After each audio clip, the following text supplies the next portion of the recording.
Okay, so let's begin with current electricity. The temperature coefficient of resistance for a wire is 0.00125 per degree Celsius. Per degree Celsius, okay. At 300 Kelvin, its resistance is 1 ohm. The temperature at which resistance becomes 2 ohm is. तो ऐसा है, आपको याद होना चाहिए that you have resistance at higher temperature, some temperature T is resistance at 0 plus into 1 plus alpha T, where here alpha is, as you remember, temperature coefficient of resistance, okay, और यहाँ पे आता है आपका delta T, change in temperature. But normally, as you know, delta T is final temperature minus initial temperature. Initial temperature तो आपने 0 लिया हुआ है, क्योंकि आप अल्फा 0 डिग्री पे डिफाइन करते हो, तो ये आता है आपका सिर्फ T. तो देयरफॉर टेम्परेचर कैपिटल T पे जो रेजिस्टेंस R है, that is R0 1 plus alpha T. Okay, right. तो RT is R0 1 plus alpha T. This is something you should know.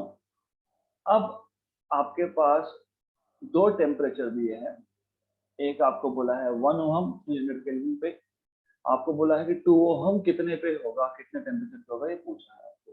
So what you will do is R1 by R2 equal to R0 1 plus alpha T1 R0 1 plus alpha T2. This is what you should know. R1 is 1, R2 is 2, R0 cancel, 1 plus alpha T1, 1 plus alpha T1, T1 is 300 Kelvin, 300 alpha, upon 1 plus alpha T2. Therefore, you have 1 plus alpha T2 equal to 2 multiplied by 1 plus 300 alpha. You are supposed to find out T2. That is your task. तो आपको मिल जाएगा 1 plus alpha T2 equal to 2 plus 600 alpha. Therefore, what you will get is, इसको solve करो अच्छे से, तो it is just that आपको T2 का फॉर्मूला चाहिए. तो you will get alpha T2 equal to 2 minus 1 plus 600 alpha. Right? So therefore you will get T2 is equal to 1 plus 600 alpha. ये अल्फा था यहाँ पे, इसको डिवाइड कर दिया, डिवाइड बाय अल्फा. इसको सॉल्व करना पड़ेगा. So only task is to solve this now. You have to solve this. Okay. So T2 equal to 1 by alpha plus 600. 1 by alpha. What is value of alpha? 0.00125 per degree Celsius. एक छोटी सी गड़बड़ होती है. So I'll tell you where things can go wrong. So you have to give a little bit of patience. 1 upon 0.00125, मतलब ये आ जाएगा आपका 0.00125 है. गुड. इसको मैं ऐसा लिख सकता हूँ 12.5. सी 0.00125. This is 125 into 10 power minus 5 है ना, मतलब 12.5 into 10 power minus 4. तो मैं इसको 12.5 into 10 power minus 4 लिख देता हूँ. minus 4 plus 600. तो ये here this will be equal to 10 power 2 into 10 power 2. कैसे, ये 10 power minus 4 ऊपर गया तो 10 power plus 4 हुआ, उसको दो पार्ट में स्प्लिट कर दिया, 10 power 2 10 power 2 12.5. ऐसा क्यों किया? क्योंकि ये जो 10 power 2 है ये 100 है, ये 1 का है, ये 8 का है, प्लस 600. तो आपके पास 800 प्लस 600 1400 केल्विन ऐसा आपको आंसर मिलना चाहिए, जो नहीं मिलेगा, है ना. मतलब मिल तो गया, but it is wrong answer. Why wrong answer? That is what I want to tell you, that you need to pay attention here. Problem क्या है यहाँ पे, you see alpha is in per degree Celsius and हमने temperature लिया directly 300 Kelvin, Kelvin और alpha degree Celsius में। तो इसको सॉल्व करने के, इस प्रॉब्लम को ओवरकम करने के दो मेथड्स होते हैं। या तो आप अल्फा को पर केल्विन में कन्वर्ट करो, you know what is 1 degree in kelvin, या फिर आप केल्विन से टेम्परेचर को डिग्री में ले जाओ और लास्ट स्टेप पे कन्वर्ट करो। तो you should exactly know where you can go wrong. Even though 1400 kelvin आपको मिल रहा है, ऑप्शन में भी है, but there is high chance of getting wrong. So what you should be doing is a simple thing. यहाँ जो temperature T1 था आपके पास, इसको पहले डिग्रीज में रखो। ओके, तो डिग्रीज में रखने के बाद you have to simplify this. This is 27, this is 54. Okay, तो यहाँ पे आप अब सॉल्व कर सकते हो। तो from this step onwards,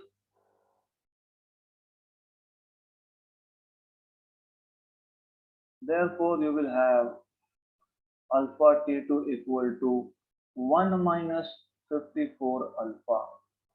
So T2 is equal to 1 by alpha minus 54 alpha by alpha। सिर्फ मैंने अल्फा से डिवाइड किया है, nothing else। ये तो आपको पता ही है, as I told you it is 1 upon 0.00125 मतलब 12.5 into 10 power minus 4। तो 10 power minus 4 को ऊपर लेके गए थे हम लोग, तो ये 10 power 2 into 100 हुआ था minus 54। 1 जा, this is 8 जा, this is 800 minus 54। तो 800 minus 54 ऐसा आपके पास है, plus sorry not minus but plus. तो 854 आपके पास आ जाएगा, 854 डिग्री सेल्सियस। तो इसमें आप जब 273 ऐड करोगे तो वो मिल जाएगा आपको केल्विन में, that is 1127 kelvin, 1127 kelvin. Okay, this is what you have. है क्या ऑप्शन में? Option number D. तो what you should know, number 1 basics of 11th current electricity, right. अब यहाँ पे करंट इलेक्ट्रिसिटी का क्या क्वेश्चन आया, क्योंकि ये थर्मल रेजिस्टेंस की बात हो रही है। रेजिस्टेंस ये करंट के साथ रिलेट होता है। यहाँ पे हम रेजिस्टेंस की बात कर रहे हैं कि रेजिस्टेंस 1 ओम है एट 300 केल्विन, तो 2 ओम कितने टेम्परेचर पे होगा? आपको पता है फॉर कंडक्टर्स जैसे टेम्परेचर बढ़ता है रेजिस्टेंस बढ़ता है, this is what you should no. आपको पता होना चाहिए what is the resistance formula, RT equal to R01 plus alpha T, ये आपको पता होना चाहिए। This is what you need to know. Okay, right. This is how you should be solving this question. RT is resistance at some temperature T. R0 is initial resistance at 0 degree Celsius. Okay, 1 plus alpha delta T, where delta T is difference in temperature. Alpha is coefficient of resistance, temperature coefficient of resistance. Okay, तो आपके पास एक formula है, R1 by R2 कर लो, आपको एक ratio मिल गया। R1 पता है 1 ओम, R2 पता है 2 ओम, and this is how you are supposed to solve. Okay, question number 3. Drift velocity Vd varies with intensity of electric field as per the relation. This is a direct question. ये theory question है, drift velocity is proportional to electric field. अब idea क्या है drift velocity का वो बता देता हूँ मैं। We will not go into details of formula, but you should know what is drift velocity. For example, you have a conductor. आपके पास एक कंडक्टर है,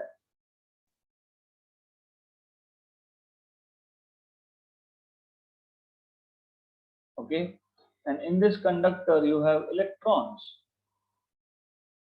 So I'll show only one electron over here, and there are ions. आपको पता है कि ions क्या होता है? Ions are atoms which has lost 1 or 2 electrons or maybe 3 electrons.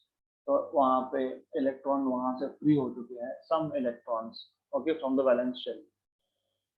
Now हमने जब तक बैटरी कनेक्ट नहीं की तब तक ये जो इलेक्ट्रॉन है ये रैंडम मोशन में मूव होते हैं electrons. The moment you connect a cell battery, जैसे ही आपने इस कंडक्टर को एक एक्सटर्नल पोटेंशियल डिफरेंस अप्लाई किया,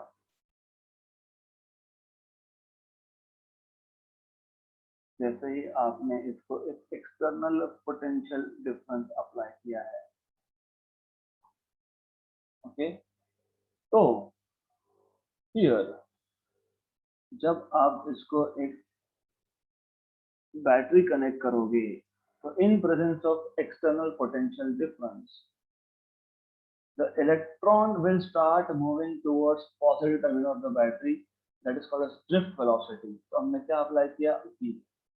बट यू शुड नो कि जो एक्सटर्नल बैटरी है ये करता क्या है, ये मटेरियल के अंदर, सब्सटेंस के अंदर, कंडक्टर के अंदर एक इलेक्ट्रिक फील्ड डेवलप करता है, राइट।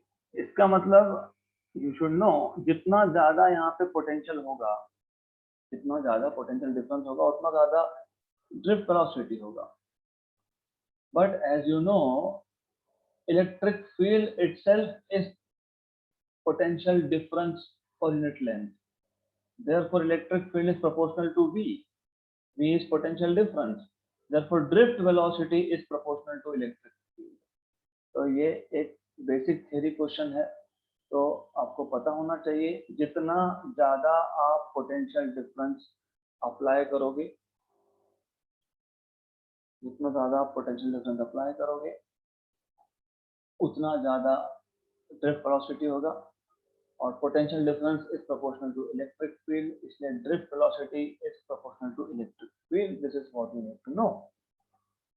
अगला question, a wire of length 5 meter and radius 1 mm। so you have a wire of length 5 meter and radius 1 mm has a resistance of 1 ohm। तो आपके पास एक वायर है जिसका लेंथ 5 मीटर दिया हुआ है और उसका रेजिस्टेंस जो है that is radius is 1 mm। so length is 5 meter and radius is 1 mm। 1 mm is 10 power minus 3 meter। इसका रेजिस्टेंस है 1 ओम का। what length of the wire of the same material at the same temperature and of radius 2 mm will also have resistance of 1 ohm। what length of wire L1 R1 और capital R1 दिया है, okay. L2 length पूछा है कि second case में जिस wire का radius 2 mm था उस वायर के रेजिस्टेंस को वापस से 1 ओम होने के लिए what should be the length. Question is very very simple, you have to understand question first of all। you have wire of length 5 meter, radius is 1 mm, 10 per minus meter, resistance of 1 ohm, okay। so अगर material same है, क्योंकि material same होने का मतलब क्या समझेगा आपको in a while, you will understand what is the meaning of material same. Material same मतलब कंडक्टिविटी सेम होना चाहिए। This is what you need to know, right. Now for the second wire to also have same resistance, what should be length. Resistance is proportional to length upon area, ये पता होना चाहिए। Area is, देखिए area of cross section of wire is circle, तो पाई R square, तो proportional to R square. तो आपको बताना चाहिए since area is pi R square, तो resistance is proportional to length by r square। this is what you need to know, okay। ये आपको पता, this is something you need to know। वैसे इसको अगर आप कंप्लीटली लिखोगे तो रेजिस्टेंस इज कंडक्टिविटी, है ना, conductivity resistivity, resistivity length upon area. Material same होना मतलब रेजिस्टिविटी सेम होना, इसलिए मैंने यहाँ पर डायरेक्टली प्रोपोर्शनलिटी लिखा है, मैंने लिखा ही नहीं है रो। तो 11th में आपने क्या सीखा था, resistance of a wire is proportional to its length. जितना लंबा वायर उतना ज्यादा resistance, inversely proportional to area, जितना ज्यादा एरिया उतना कम रेजिस्टेंस। और ये जो कांस्टेंट ऑफ प्रोपोर्शनलिटी आता है rho. Okay, that is resistivity of material of the wire. Material same है मतलब ये constant है. This is what you need to know. Good. Now, but area, because circular wire है तो area is pi r square. This is what we will have. Good. Okay. But here resistance भी same बोला है, but R is also constant in this case. क्यों ऐसा? क्योंकि हमको बोला ही है R1 और R2 की वैल्यू दोनों इक्वल होनी चाहिए, 1 ओम होनी चाहिए इसके लिए. तो हमारे क्वेश्चन के अकॉर्डिंग रेजिस्टेंस भी कांस्टेंट है, therefore L is proportional to R square. Therefore L2 by L1 is R2 by R1 का square. R2 by R1, अभी R2 कितना? 2 into 10 power minus 3 upon 10 power minus 3 का स्क्वायर. ये और ये cancel. Therefore L2 by L1 is equal to 4. So L2 is equal to 4 times of L1. What is L1? 5 metre. 4 into 5 is 20. तो 20 metre आपके पास आ गया. Option number D. खत्म question. This is how you are supposed to solve this particular question. Okay, simple था, method था.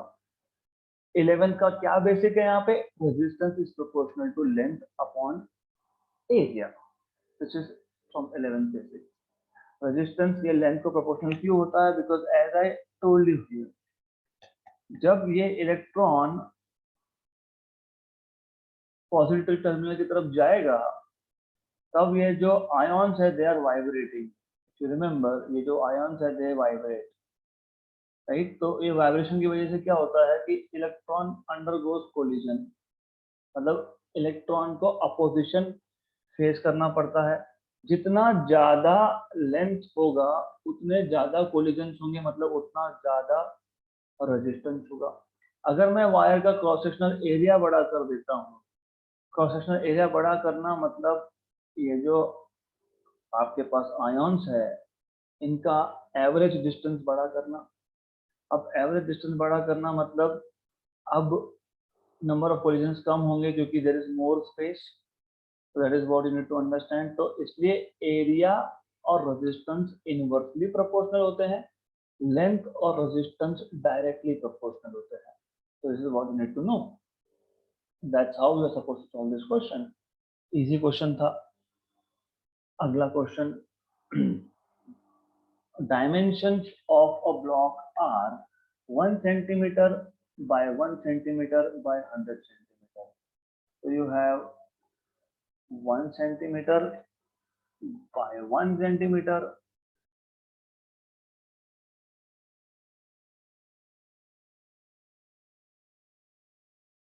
Okay, so 1 centimeter by 1 centimeter ऐसा block आपके पास था. Block है जिसका फेस 1 centimeter by 1 centimeter का है, what you can say. Okay, और उसका जो लेंथ है वो 100 है क्योंकि 1 by 1 by 100. So length is something like this. So you have a block something like this.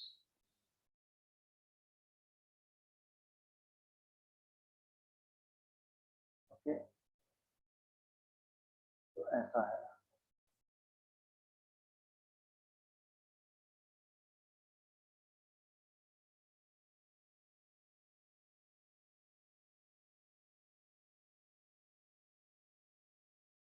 So it is something like this.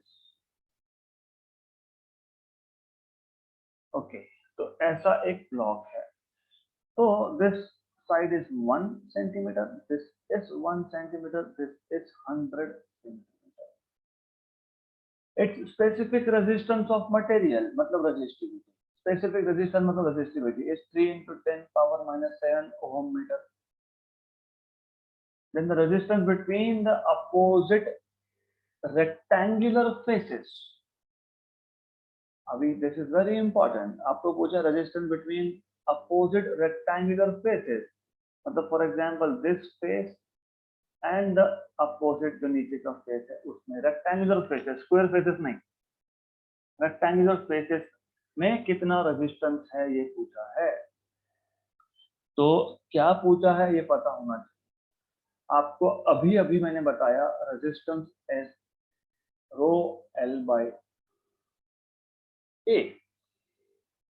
Rectangular faces ऊपर का और नीचे का, इन दोनों में जो डिस्टेंस होता है दैट इज लेंथ। तो ये जो लेंथ है, this is the length L 1 centimetre. अगर आप लोगों को पूछते what is the resistance between square faces, तो ये फेस और उसका अपोजिट फेस, तो आप लेंथ लेते 100 centimetre, right, correct. But here they are asking you resistance between opposite rectangular faces. Question अच्छे से पढ़ना नहीं तो आंसर बताएगा। तो length you will be taking as 1 centimetre. Area will be, अभी area of this space will be 1 centimetre into 100 centimetre, क्योंकि 1 centimetre ये है, ऊपर का 100 सेंटीमीटर है। तो 1 centimetre into 100 centimetre, that is 100 centimeter square, and as you know this is nothing but 100 into 10 power minus 4 meter square. So this area A is nothing but 10 power minus 2 meter square, and length is 10 power minus 2 meter. This is what you will have. Okay. So therefore resistance R is rho L by A. So rho is 3 into 10 power minus 7. L is 10 power minus 2 by A is 10 power minus 2. तो ये आ जाएगा आपका 3 into 10 power minus 7 ohm. ऐसा option number B में है। तो in such type of questions what is important? Important thing is that आप question पहले अच्छे से पढ़ लो, अच्छे से समझ लो, एंड देन कौन से दो फेसेस में रेजिस्टेंस पूछा है, अकॉर्डिंगली लेंथ और एरिया आपको डिसाइड करना पड़ेगा। Okay, this is how you are supposed to do. अगला क्वेश्चन, करंट इलेक्ट्रिसिटी में बहुत सारे क्वेश्चंस आएंगे सर्किट सिंप्लीफिकेशन के। तो हमने ऑलरेडी इलेक्ट्रोस्टैटिक्स में थोड़े से क्वेश्चंस लिए थे, that was for this reason कि हम लोगों को यहाँ पे थोड़ा ज्यादा कॉम्प्लिकेटेड सर्किट सॉल्व करना है। So the current in the adjoining circuit will be, first of all, कभी भी आपको कॉम्प्लिकेटेड सर्किट दिया हो तो पहला काम होता है to identify which resistances are in parallel, which are in series. उसके लिए आपको पहले जंक्शन पॉइंट आइडेंटिफाई करने पड़ते हैं। तो ये पॉइंट जंक्शन पॉइंट है क्योंकि यहाँ से करंट स्प्लिट हो सकता है। ये पॉइंट जंक्शन पॉइंट है क्योंकि यहाँ पे करंट मीट या स्प्लिट हो सकता है। तो there are two junction points. अब करंट जो भी इस 3 से जाएगा वो 30 ओम से जाएगा, वो इस 30 ओम से भी वही करंट जाएगा। क्यों? क्योंकि यहाँ पे ये जंक्शन पॉइंट नहीं है, current can not split here. तो याद रखना ऐसे केसेस में these two are in series. Why series? Because as I told you, if the current through different components is the same, then those components are in series. तो ये series resistance RS बन जाएगा आपका। तो ये जो circuit है, how will it look like? तो ये अब आपको ऐसा दिखने वाला है,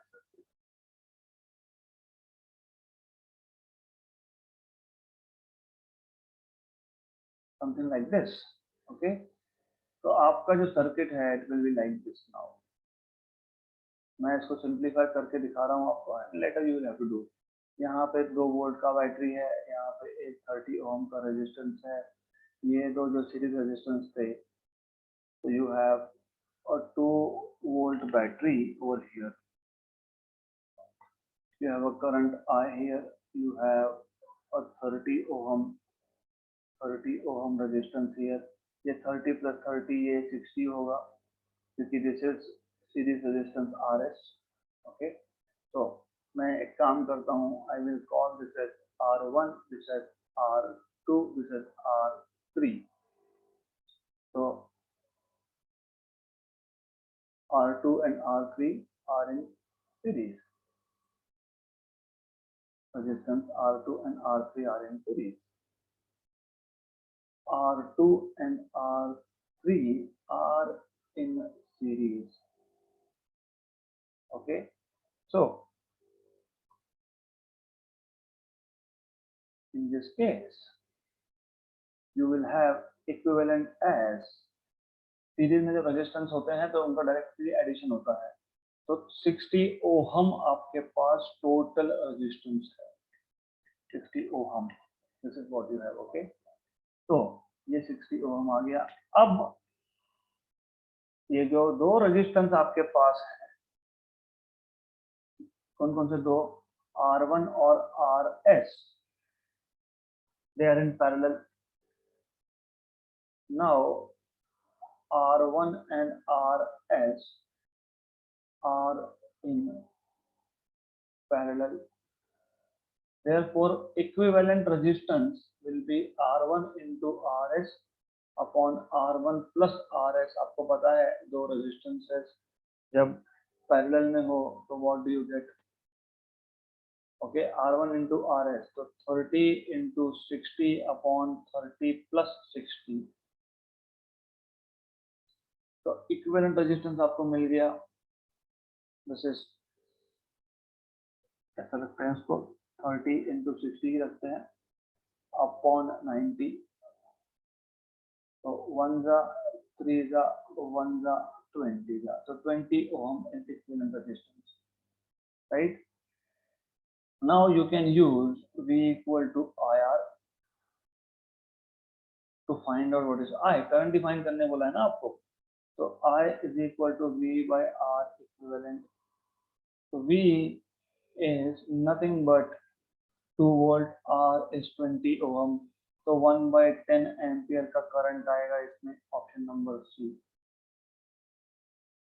तो ऐसे क्वेश्चंस में what you should be doing is, in such type of questions you should always be at the first place, identify कि कौन कौन से रेजिस्टेंसेस सीरीज में है, कौन कौन से रेजिस्टेंसेस पैरेलल में है. पहले ये देखो, सर्किट को सिंप्लीफाई करो, फिर वोल्टेज की वैल्यू और इक्विवेलेंट रेजिस्टेंस की वैल्यू यूज करके करंट फाइंड करो.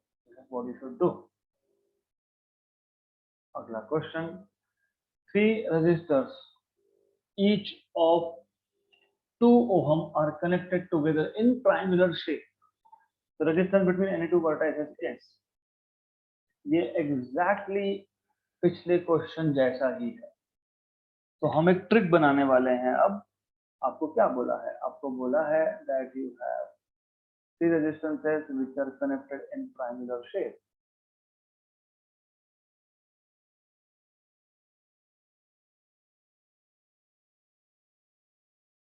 Okay, so you have one resistance over here, another over here, another over here. So they're connected in triangular shape, something like this. इसको मैं बोल देता हूँ R1. वैसे ये सब 2 to 2 ओम है तो फर्क नहीं पड़ता है. R2 and R3. किसी भी दो वर्टेक्सेस के बीच में, मान लो ये वर्टेक्स A है, ये वर्टेक्स B है, what is equivalent resistance, right? अब क्योंकि हमको यहाँ पे डायरेक्टली वैल्यूज पता ही है तो ये क्वेश्चन सिंप्लीफाई हो जाएगा. तो ये 2 और ये 2 ये दोनों जाएंगे सीरीज में, as I just told you. ये 2 और 2 4 ये जाएंगे इस 2 के साथ पैरेलल में. तो अगर आपको A और B वर्टेक्स में इक्विवेलेंट रेजिस्टेंस निकालना है तो what you should no is, ये आपके पास A पॉइंट है, ये आपके पास B पॉइंट है. तो पहले आइडेंटिफाई करो, ऊपर के दो सीरीज में है तो दोज विल बी, जो ऊपर के दो रेजिस्टेंसेस आपके पास सीरीज में है. ओके, तो सीरीज वैल्यू क्या आएगी आपके पास, 4, और वो जो 4 है वो जाएगा in parallel to 2. So this is how you will have. Okay, this is 4.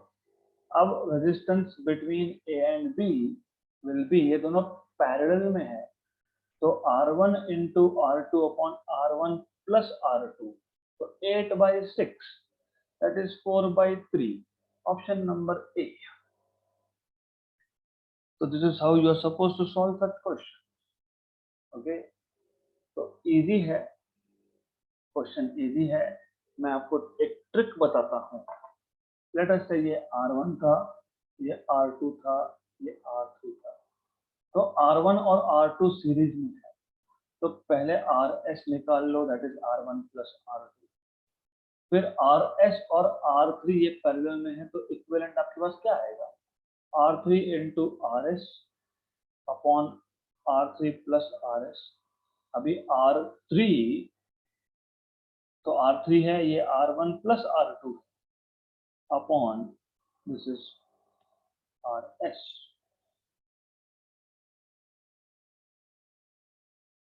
Okay, तो ये आ जाएगा आपका R1 plus R2 plus R3। तो ये फॉर्मूला भी आप डायरेक्टली यूज कर सकते हो। तो I am making a shortcut formula for you. अगर अगली बार से ऐसा क्वेश्चन आया आपके पास, 3 resistors are in triangular shape, whatever value, what is the resistance between any two vertices? Okay, तो यहाँ पे 2 2 2 है ना, तो 2 plus into 2 plus 2 upon 2 plus 2 plus 2, 2 plus 2 plus 2, नीचे 6, ऊपर 4 इंटू 2 8, 8/6, 4/3, खत्म क्वेश्चन, ओरली खत्म। तो यहाँ पे भी आप अपना टाइम बचा सकते थे। Look at the values 30 30 30। तो फॉर्मूला क्या है हमारा अभी अभी जो हमने फॉर्मूला बनाया, this is R3 into R1 plus R2, मतलब 30 into 30 plus 30 upon 30 plus 30 plus 30, that is 90, 1 जा 3 जा 30 प्लस 30 60/3 इज 20 ओम। हो गया आपका शॉर्टकट रेडी। तो ट्रिक्स बनाना खुद को सीखना पड़ता है। 20 ohm resistance, V equal to IR, I is V by R, V 2 है, 2/20, 1/10, ओरली खत्म क्वेश्चन। तो इतना करने की जगह पे सिर्फ वैल्यूज पता होगी, फॉर्मूलाज पता होंगे, तो खत्म, डन ओरली। तो याद रखना, अगर ट्रायंगुलर शेप में आपका रेजिस्टेंसेस अरेंज्ड है, तो 2 वर्टाइसेस के अक्रॉस इक्विवेलेंट रेजिस्टेंस का formula R3 into R1 plus R2 upon R1 plus R2 के साथ। सिर्फ इन दोनों में जो सिंगल रेजिस्टेंस है उसको मैंने R3 बोला है, दैट्स इट। ओके, और हमारे पास जो क्वेश्चन है उसमें तो सारे वैल्यूज सेम ही है ना, 2 2 2 30 30 30, should not be any issues here. तो डायरेक्टली कैसा किया जाता है ये भी पता होना चाहिए, क्योंकि ये ओरल था। ओके, 2 2 2 क्या, तो 2 न्यूमरेटर में 2, R3 इज 2, ओके, 2 प्लस 2 मतलब ऊपर 8, 4 इंटू 2 8, नीचे 2 प्लस 2 प्लस 2 6, 8/6, 4/3, खत्म question. Next question, equivalent resistance between A and B will be, A और B, कभी भी कंफ्यूजन नहीं हो इसके लिए, जिस दो टर्मिनल्स या जिस दो पॉइंट्स के अक्रॉस आपको इक्विवेलेंट रेजिस्टेंस पूछा है, वहां पे आप हमेशा मार्किंग करो, ये A है, ये B है, इसके अक्रॉस निकालना है। अब आपको पता है ये दोनों 3 और 3 आपके पास आ गए सीरीज में, मतलब ये 6 ओहम बन गया, और ये दोनों 3 और 3 आपके पास आ गए सीरीज में, ये 6 ओम हो गया। ऊपर का 6 और नीचे का 6 पैरेलल में है, तो ये दोनों मिला के पैरेलल में है, तो पैरेलल में 6/2, दैट इज 3 ओम। तो टोटल ऊपर का जो क्वाड्रिलैटरल है उसका टोटल रेजिस्टेंस 3 ओम है। ओके, तो you should no this now. तो ये जो ऊपर का 3 ओहम आया, ये 3 और ये 3 ये सीरीज में है, तो 3 प्लस 3 प्लस 3 9, मतलब फाइनली आपका सर्किट कैसे बनेगा, ऊपर 9 और नीचे यहाँ पे 6। 6 कैसे, ये दोनों 3 और 3 है 6, तो 9 और 6 पैरेलल में, So 9 into 6 upon 9 plus 6. Okay, so 9 into 6 upon 15. 5 and 2 9 2 18. 18 by 5. 3.6. Option number D. Orally question खत्म। मैं आपको स्टेप्स बताता हूँ what you have to do is, but I want you to start doing such things orally now. Orally मतलब orally. I want you to start doing this without spending much time. जहाँ से 6 और 6 के जो 2 है वो पैरेलल में है।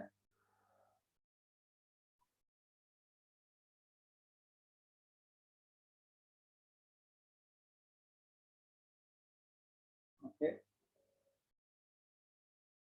तो समथिंग हुआ है,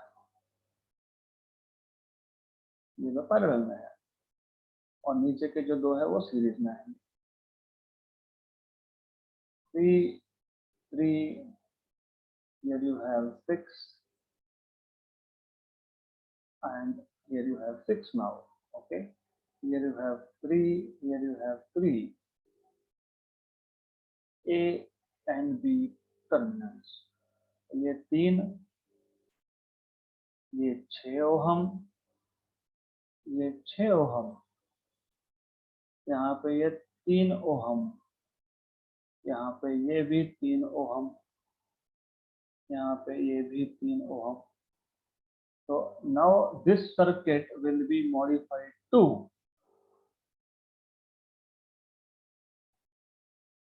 सिर्फ इसको हटा देंगे यहाँ से, just remove it. ये 6 and 6 parallel combination will become 3. So this will become 3. अब ये जो 3 3 और 3 है, they are in series. Okay, this series combination will be 9 ohm.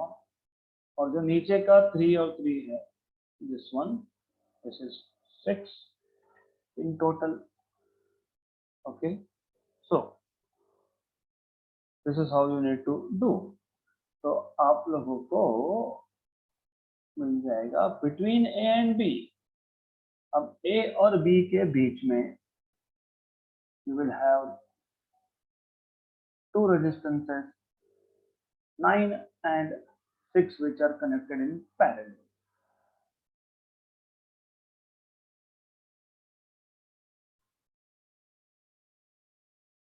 A, B. So what you will have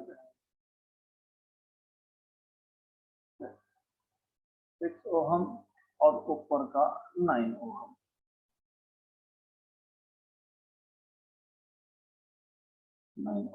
So you will have equivalent between AB as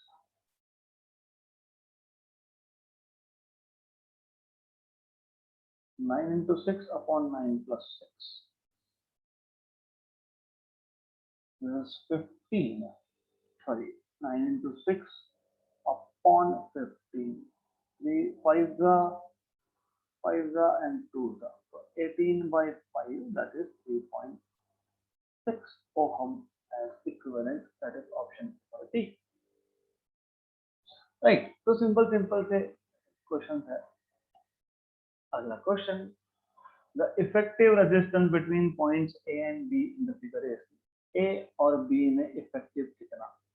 मैं ऐसा क्यों बोलता हूँ मार्क करो, क्योंकि मतलब मुझे पहले ऊपर का सिंप्लीफाई करना है, ऊपर का पहले सॉल्व करना है। ऊपर जो भी रेजिस्टेंस होगा वो नीचे के 3 ओम के साथ पैरेलल में है। तो अब इफ यू सी हियर, ये दोनों आपके सीरीज में आ गए, ये 6 ओम। ओके, तो your circuit will look like this. What you will have is, ये ए पॉइंट, मैं पहले पॉइंट्स मार्क कर लेता हूँ। This is a terminal, this is C point, here you have somewhere, over here you have B. ओके, अब ऐसा है कि A से C के बीच में एक 6 ओम है, वो जो सीरीज में था। फिर डायरेक्टली भी एक 6 ओम है, 6 ओम है यहाँ पे। Here you have 3 ohm and here you have 3 ohm also. तो 3, 6 एंड 6। तो ये 6 और 6 पैरेलल में है। So this 6 and 6 is in parallel, मतलब इन दोनों का जो इक्विवेलेंट मैं देखूंगा ये 6 और 6 का, ये पैरेलल में कैसे पता लगा हमको? क्योंकि ऊपर का 6 ओहम और नीचे का 6 ओहम दोनों ए और बी के बीच में कनेक्टेड है ना, they are between point A and C, not A and B but A and C. तो दोनों ए और सी में है, इसके लिए दे आर इन पैरेलल। तो इसको मैं जब हटाऊंगा यहाँ से, 6 और 6 का पैरेलल कॉम्बिनेशन आपको देता है 3, ये 3 ओहम है। Now as I told you, आपको क्या करना है, आपको ए और बी के बीच में निकालना है। तो ए और बी के बीच में फाइंड करना है, तो वापस से ये जो है this is in series again, this will be 9 ohm, sorry 6 ohm. Okay good. तो अब finally your circuit will again look something like this. वापस ऐसा दिखेगा, सिर्फ ऊपर का जो है वो है 6, नीचे का जो है वो है 3। Now to find out equivalent between A and B, वही 3 into 6 upon 3 plus 6, तो 3 into 6 upon 18, 1 जा 3 जा कैंसल कैंसल, 1 ओहम, 1 ओहम तो है ही नहीं answer. Oh, so what happened here? I know what happened. ये कॉमन मिस्टेक्स है जो घाई में होता है, इसलिए मैं गलती करके बताता हूँ कि ऐसा नहीं करना। तो क्या करना है कि नीचे एडिशन का, तो नीचे 9 आएगा। ओके, तो 1 जा 3 जा 1 जा 2 जा 2 ओहम, 1 ओहम होता तो शायद 1 ओहम टिक कर देते, तो दिस 2 ओहम। गुड, तो this is what you have to know, ये आपको पता होना चाहिए। तो again the trick remains the same. आपको करना क्या है यहाँ पे, you are suppose to find out which are in series, which are in parallel and solve. So question is simple, extremely simple question. अगला question, resistance of 6 ohm each are connected in the manner shown in the adjoining figure with the current of 0.5 ampere as shown in figure. The potential difference between P point and Q point is okay. तो ये question भी orally solve होता है, कैसे तो बता देता हूँ मैं आपको। See the idea is simple. ये 6, 6 और 6 इन पैरेलल है, मतलब 6/3 ये टोटल 2 ओहम का रेजिस्टेंस है, because it is 6 and 6 in parallel. तो 1/6 प्लस 1/6 प्लस 1/6 3/6 मतलब 1/2 और रेसिप्रोकल। अभी आपको पता होना चाहिए, मैंने बताया था अगर n resistances of same value अगर पैरेलल में तो r/n। अगर आपके पास 6, 6 के 3 है तो 6/3 दैट इज 2 ओहम, ये पता होना चाहिए, राइट? तो this is what you should be knowing. ये दोनों जो है ये सीरीज में है, 6 और 6 इज 12 ओहम। तो इसका जो इक्विवेलेंट होगा वो होगा ऊपर का 12 नीचे का 6, तो 12 into 6 upon 12 plus 6, तो दिस इज 12 into 6 upon 18, 1 जा and 3 जा 1 जा and 4 जा। तो ये पूरे के पूरे सर्किट का टोटल आएगा 4 ohm. So 4 or 2, so your circuit will finally simplify to something like this. यहाँ पे एक 2 ओहम, यहाँ पे एक 4 ओहम,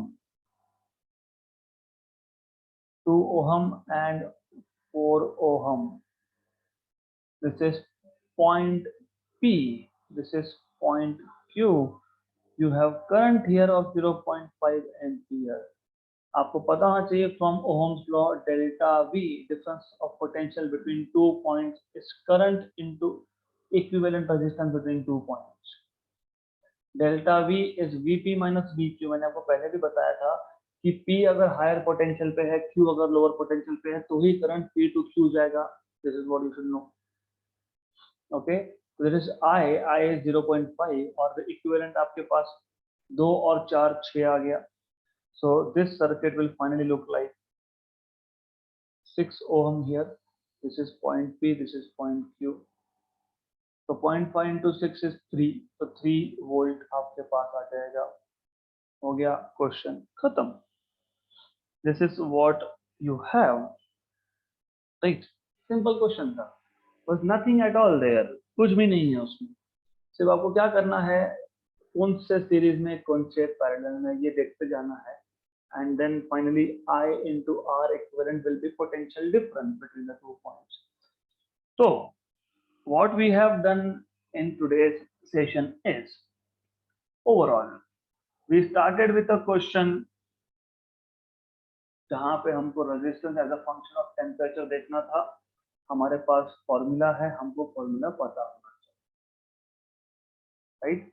देन नेक्स्ट क्वेश्चन में हम लोगों ने drift velocity proportional to electric field होता है ये देखा। उसके अगले क्वेश्चन में हमको 2 वायर दिए थे, दोनों का रेजिस्टेंस सेम था। लेंथ एक का 5 मीटर है, रेडियस एक का 1 mm है, दूसरे का 2 mm है। दूसरे का लेंथ पूछा है, तो हमने लेंथ और रेडियस में रिलेशन बना लिया, राइट। तीसरे में हमने वही रेजिस्टेंस का फॉर्मूला यूज किया, रो एल बाई ए, और हमने रेजिस्टेंस फाइंड किया। नेक्स्ट क्वेश्चन में हम लोगों को करंट पूछा था, तो हमने पहले सर्किट को सिंप्लीफाई करके इक्विवेलेंट रेजिस्टेंस निकाला, फिर V equal to I R use करके I equal to V by R करने के बाद हमको करंट मिल गया। यहाँ पे भी हमने एक ट्रिक फाइंड किया to find out resistance between 2 vertices of a triangle. Here also हमने सिर्फ सर्किट को सिंप्लीफाई किया है, और सिंप्लीफाई कैसे करना है, you have to learn this now. This is very important and easy thing, क्योंकि डिफिकल्ट नहीं है। कौन से पैरेलल में कौन से सीरीज में आइडेंटिफाई करना है is not difficult. Okay, and I will increase the level of questions on the next session, so you need to know this. So again, same things we have been doing. So that's sufficient for today. We will stop for today at this question.